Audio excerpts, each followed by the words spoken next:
Thank you, Mr. Speaker.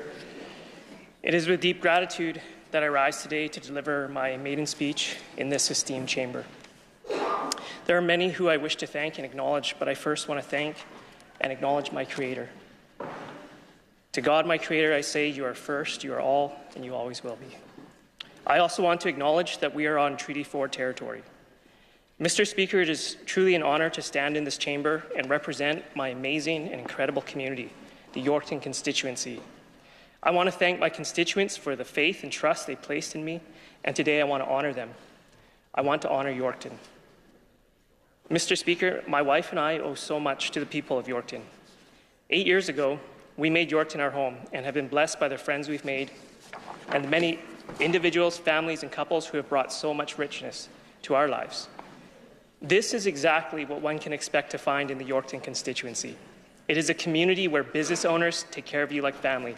I think of Alexander, owner of a local menswear store. He's 82, able to retire, and yet he still chooses to serve his customers with the utmost personalized attention and excellence that brings one back to a time gone by. But not in Yorkton. In Yorkton, it's not a time gone by. In Yorkton, there's still Alexander. In Yorkton, you can go to the post office and know your postal worker by name. She'll put stickers on your parcels and weave bracelets for your kids because she knows it will brighten their day. You will always be greeted with a cheerful smile that brightens your day, and the customers waiting behind you while you chat at the counter like old friends, they're graciously smiling, knowing that you'll be mindful of their time as well. These are my constituents. I think of Ernesto. Everyone loves EE Burrito, not just for the food, but because it feels like coming to your El Salvadorian uncle's home for a nice hot meal served with genuine warmth and hospitality. And if you have time, the stories Ernesto can share are every bit as good as the delicious food. Mr. Speaker, I think of Dr. Lawali, a doctor, a pastor, owner of a walking clinic, relocated from Nigeria and helping many in the Nigerian community find their footing. Because of Dr. Lawali, Yorkton is a place where, upon learning of your miscarriage, the doctor at your walking clinic will take just a few extra moments to hold your hand and pray with you while you shed your tears, remembering you from the time you visited his church. Mr. Speaker, this is Yorkton. These are my constituents. I'll mention just a few more. In my constituency are the good folks who own Yorkton Hyundai, Yorkton Concrete, NL Construction, who this Christmas decided no one in our community should go hungry and decided to launch the No More Hunger food drive to support local nonprofit Love Lives Here Yorkton, also started in Yorkton.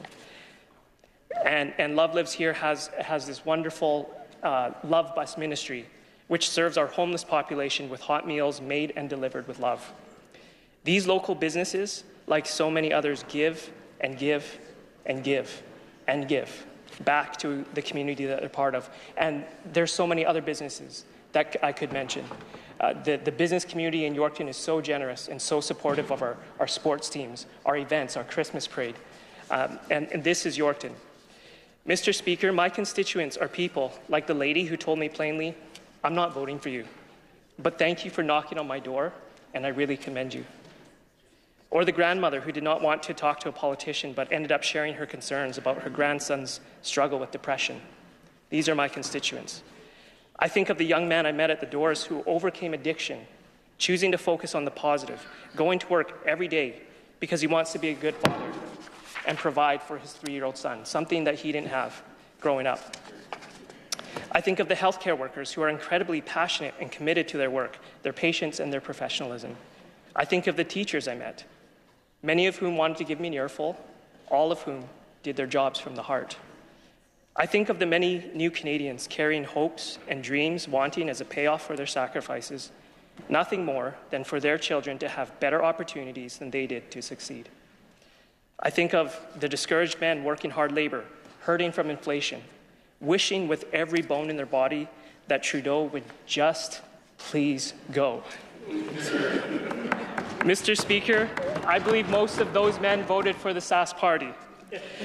These are my constituents, Mr. Speaker. I stand here as a proud representative of the people of the Yorkton constituency. They are hardworking individuals. They are farmers and small business owners, educators and healthcare workers, and countless others who contribute to Yorkton's success. They represent many cultures from around the world welcomed by the First Nations under Treaty 4. Together, they make up a community that embodies Saskatchewan's values of hard work, determination, compassion, faith, and family. This is the Yorkton Constituency. Today, as I begin this journey, I want to express my heartfelt thanks to my constituents for entrusting me with this privilege. I'm here because of their belief in me, and I'm determined to repay that trust with dedication and integrity. Mr. Speaker, I also want to take a moment to thank my wife. It is by no means lip service when I say, without her strength, support, and steadfast determination, I would not be standing here today, nor would I be able to do what I do now. Watching her navigate her own journey of healing from trauma has taught me so much about what's possible and what it takes to face the inner darkness and overcome it with the light. Our life together has been anything but easy or ordinary. From the very beginning, it felt like we were thrust into some kind of a recovery boot camp where every day came with a challenge and required us to grow and learn to trust God. Mr. Speaker, to my wife, I say thank you. I honor the incredible person you are. You have shown me what it means to take hold of the Lord with unwavering faith, to face every fear, every mountain, and to never, ever give up. Every day, my appreciation for you deepens. Thank you for relentlessly pursuing your freedom in Christ and for demonstrating what true perseverance looks like. Your example challenges me to be a better man, a better father, and a servant to this province. Mr. Speaker, it's often said, and rightly so, that our families sacrifice so much for us to serve in this chamber. My family is no exception. Just the other day, my daughter asked me if I was going to work again. And when I said yes, she began to sob and tell me how much she missed me.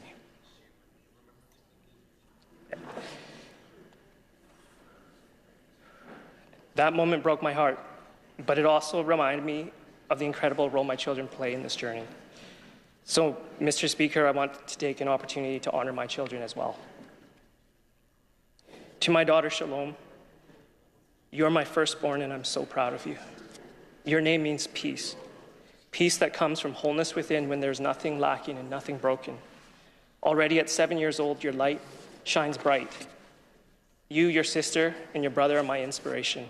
I think of you three every day and hope that I will make you proud. To my daughter, Yisraela, you put a smile on my face and in my heart every time I hear your sweet little voice saying, Daddy, I love you.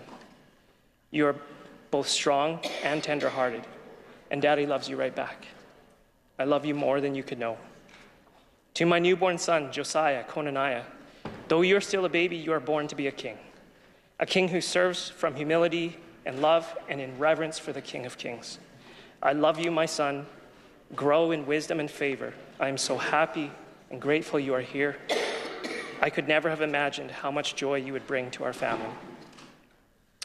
Mr. Speaker, as I stand here in this chamber, I'm filled with a deep and profound sense of gratitude. I realize I do not stand here on my own strength alone.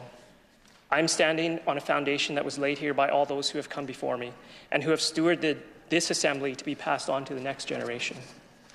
Mr. Speaker, one of those who laid the groundwork for me to be here is my predecessor, the Honourable Greg Ottenbright, former member for Yorkton. Greg served this chamber, our constituency, and our province with unwavering dedication for 17 years. He worked tirelessly and relentlessly. And though he is clearly an old man, hi, Greg, any one of us young guys would be hard-pressed to keep up with him for even a day. He has left a lasting impact on the community of Yorkton, and today I want to honor him for all that he contributed and for paving the way for me to step into this work. Thank you, Greg.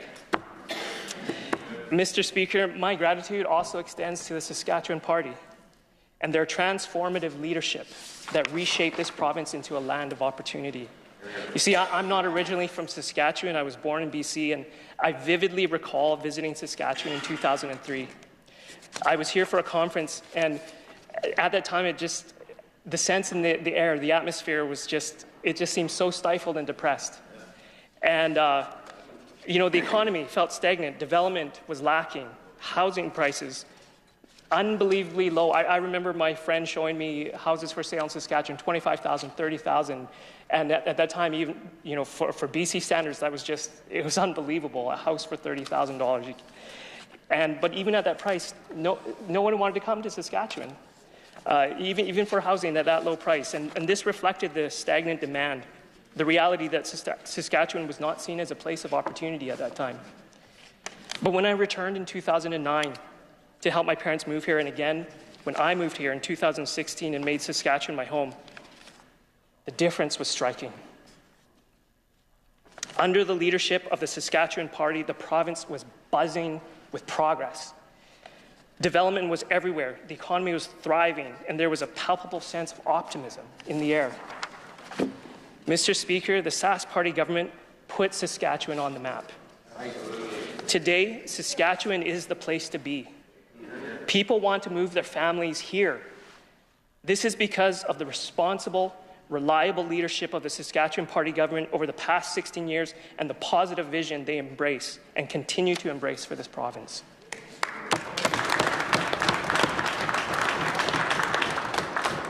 That positive vision has turned into a momentum that continues today. In Yorkton, companies like LDC, Grain Millers, Richardson, they're all making significant investments, expanding their operations and demonstrating their trust in the stability and vision of our government. These investments strengthen our local economy and benefit our small businesses, workers, families, and new Canadians alike.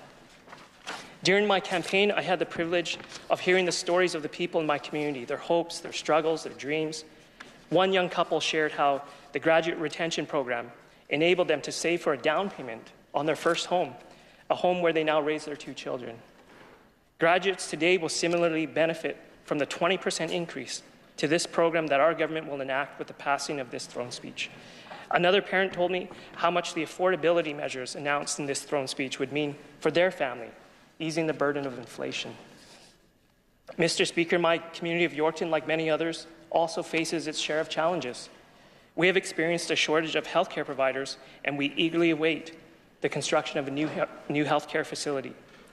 That's why it gives me immense pride to know that our government has set a goal for every person in Saskatchewan to have access to a primary health care provider by 2028, along with committing $2.6 billion to healthcare infrastructure.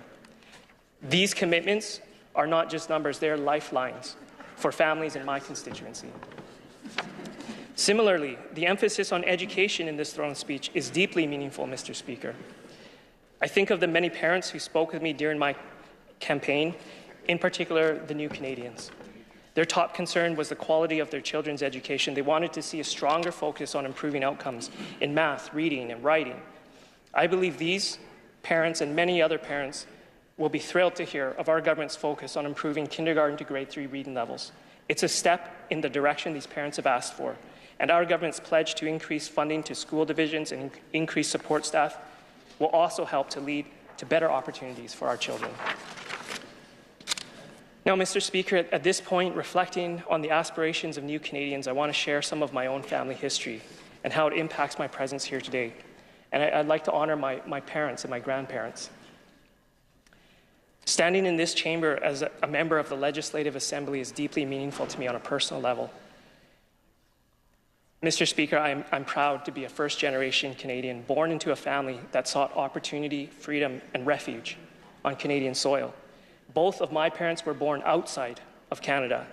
They came here as children brought by their parents, my grandparents, in pursuit of a better life and a brighter future. My family's story is one of fleeing communist oppression and finding hope in Canada. Back in the 1940s and 50s, my grandmother and her family owned a small amount of farmland around her village in China. And they had a handful of employees to farm that land. And because of this, during the rise of the communist regime, their land was confiscated, and my grandmother's family was targeted. The legacy of Marxist thought, which inspired communism, is that though it is predicated on the promise of delivering systemic justice, its track record is that of punishing whomever it deems to be an oppressor, while doing very little to address actual, meaningful outcomes for those whom it deems to be oppressed.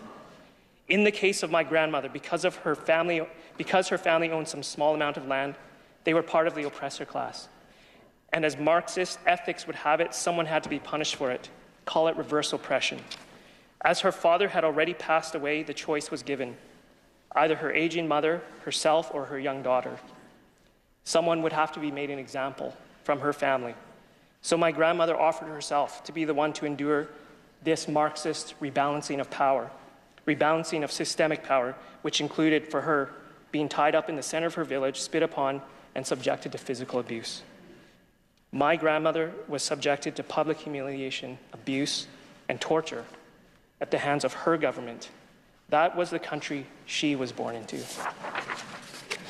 Mr. Speaker, prior to these events, my grandfather, sensing the foreboding winds of change as communist rule became imminent, made the heart-wrenching decision with his wife to leave and come to Canada, parting from her and the family, in hopes of securing a better life for his family. He came to Canada alone, working as a farmhand, long hours of hard labor in a foreign land, to save enough money to bring his wife and children to this country. It took 5 long years of toil and separation, but he succeeded. Not only did my grandfather reunite his family, he also built a new life here. Starting with nothing, he eventually was able to open his own grocery store and bring his extended family to Canada as well. His and my grandmother's determination and sacrifices laid the foundation for the opportunities my family and I enjoy today. Mr. Speaker, as I stand in this legislature, the son of immigrants, I carry this history with me. My grandparents' experience under the Marxist communist regime that denied them dignity and freedom, make me profoundly grateful for what this chamber represents, and I will say it plainly, a better system of government, built upon better principles of free speech and the free exchange of ideas, on compassion and rights of the individual, rights based on recognition of the intrinsic worth of every person, no matter how loud or strong or talented they may be, nor how weak and vulnerable or unable to speak for themselves they may be. Our system of government was predicated on the belief that every life matters, every person matters. It's because of this very chamber, this very assembly, and all who respect and participate in our democratic system that the things that happened to my grandmother don't happen here. The very fact that I'm here participating in this democratic process stands in stark contrast to my grandmother's suffering under communism. It is a testament to how amazing and wonderful the promise of this country can be, and how blessed we are to have this system of government. I am so grateful to Canada for what it has given to me and my family, grateful to those who built and established this nation, grateful for the treaties that opened the door for us all, grateful that a Canadian Chinese boy from BC, born into an immigrant family, can grow up, settle down in Saskatchewan, be welcomed by the many wonderful people who make Yorkton a community, and be elected to stand in this chamber as their MLA.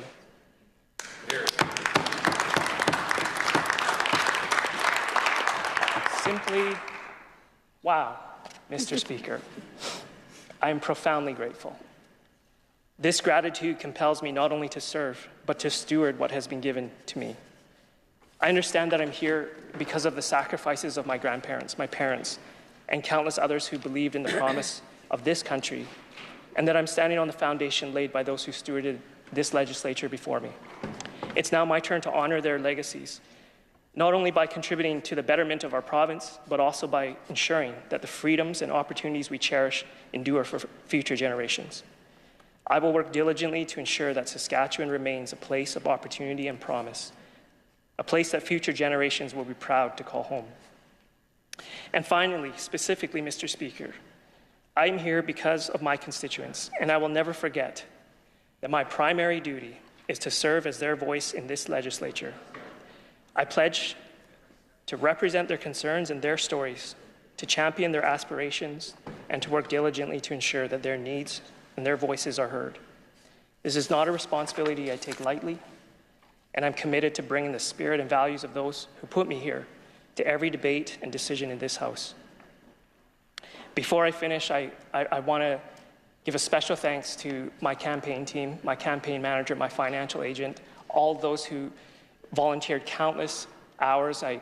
Everyone who's running an election knows how very, very, very much it takes for a year, year long nonstop. And I want to thank all of those individuals that sacrificed to see me standing here today, and Minister Carr and others who came, Mr. Kading, Patrick, Dylan, everyone who supported me to be here. There's no way I would ever be standing here without all of you, each and every one of you, and to my campaign team, thank you so very much. I also want to, I know my mother's watching, so in suit with the speaker, hi Mom. She's very supportive of me. And Mr. Speaker, I'd like to just say one more thing. My wife and I have spent the last number of years working with youth, and I want to give a special mention to them because they're a big part of why I'm here. Special mention to Kakwishtau First Nation, Ochapowace First Nation, and Cody First Nation. The youth that I've had the privilege to interact with from those First Nations have just impacted me in a way that I really don't have time to, and I can't describe. And a huge part of my motivation to be here is in thinking about their future. I would like to share a little story, if I may. I think about our youth and what they're going through. I think about the generation that's being born today, and that is the young generation today, and they're experiencing a reality that we have never faced. We don't know what it's like. We don't know what it's like to live in this world and in social media. We don't know. And among the multitude of other challenges, many of the youth that I worked with were impacted by intergenerational trauma. And I had the story I want to tell, I had two experiences. I had a friend from BC who shared with me her name. And this just stuck with me because her name meant the girl who creates the wind when she dances. But more than her name or the meaning of her name was the story of how she got her name. And she shared with me that in her culture, what happens is you'd bring the child, when the child was born, mother would bring the child to the community and present the child to the elders. And this group of elders would each look at the child and see the child. And they would each speak something of a blessing, something of a identity over that child. And then finally the senior elder would give the name, taking into account everything that had been said. And that's how she got her name. The elders and the community, all witnessing there, gave her this name. The girl who creates the wind when she dances. And pardon me, I have my one correction here. She received that name when she was an adolescent, but the reason is because for her, the elders recognize that at different stages of life, she needs to be given a new name. And so they would give her this name. I also was in the Middle East for a time, in Abu Dhabi, and names there are a little bit different than here. Their name is, I'm the son of, bin this, bin Abdul or whatever, and that means I'm the son of Abdul. But they can carry this list for many, many, many generations. And so a name isn't just a label. It connects you to generations past. It connects you to community. It connects you to others who say, I see you. I see something about you. And I think of I wonder if in our culture maybe we've lost something. I work with a lot of these children, 9 years old, 10 years old, 11 years old, changing their names. Changing names like it's just a label. And I know in other cultures, in my family culture, we look at that and say, your name connects you. It's not just a label, it connects you to your family, it connects you to your culture, it connects you to your history. I think of my daughter. I looked at her when she was born. I gave her that name.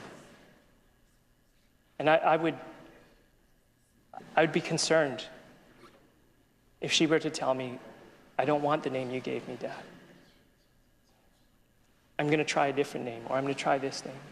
Imagine if that girl who's, the girl who creates the wind when she dances, if she said, no, I don't want that anymore. I want to be called Sally now.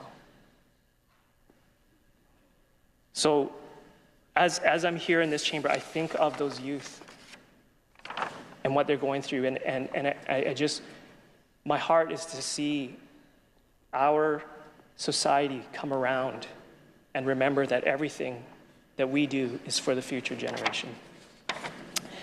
In conclusion, I will be supporting the motion put forward by the member for Kindersley Biggar and seconded by the member for Saskatchewan Rivers, and I will not support the amendment. Thank you, Mr. Speaker.